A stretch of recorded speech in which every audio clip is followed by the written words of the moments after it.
Il mondo politico bellunese si mobilita per la riapertura di Colcavalier. La data per l'inaugurazione era nell'agenda di molti, già si parlava del 23 maggio. Ora bisogna trovare al più presto una soluzione per far ripartire i lavori.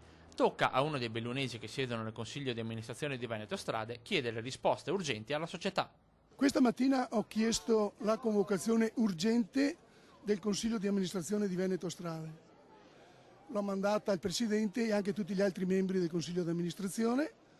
Questo perché, al di là delle responsabilità che ci sono evidenti, gravi e incontestabili, c'è la necessità di completare l'opera e di restituirla, di darla ai legittimi proprietari che sono i cittadini che pagano le tasse. Attacca il governo veneziano il segretario regionale PD Roger Domenech. È il monumento dell'incompetenza al potere. Lo Stato con la legge finanziaria 2007 dà alla regione oltre 50 milioni per l'opera, ma Zaia e Ciambetti in 7 anni non riescono neppure a accendere un mutuo.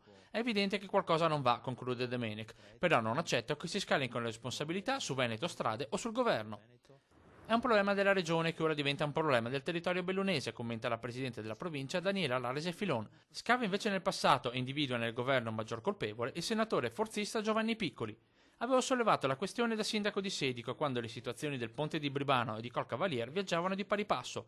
Quando sono mancati i soldi per il ponte, ho posto i dubbi anche sui fondi per il traforo, ma sono stato tacciato di essere una Cassandra. Ora il governo non può più tergiversare, il ministro Del Rio deve intervenire subito. Il vicepresidente del Consiglio regionale Matteo Toscani, infine, chiede di poter vedere i documenti per la gara del mutuo e annuncia la richiesta di variazione al bilancio già nel prossimo Consiglio regionale in calendario mercoledì. A difesa del territorio e dei cittadini contro il sistema politico e economico che hanno portato a questa situazione, si schiera il deputato bellunese del Movimento 5 Stelle. È passato la legge Mancia all'interno del bilancio con 50 milioni di euro distribuiti in 250 microemendamenti dalla saga del bus scandal, dimenticando invece le cose fondamentali e importanti come il Colcavalier, che rimane fermo, che non si aprirà in questo momento e possono spalleggiarsi, possono raccontarci quello che vogliono, ma è un gravissimo errore nei confronti del territorio bellunese. I bellunesi se lo devono ricordare alle prossime elezioni della Regione Veneto.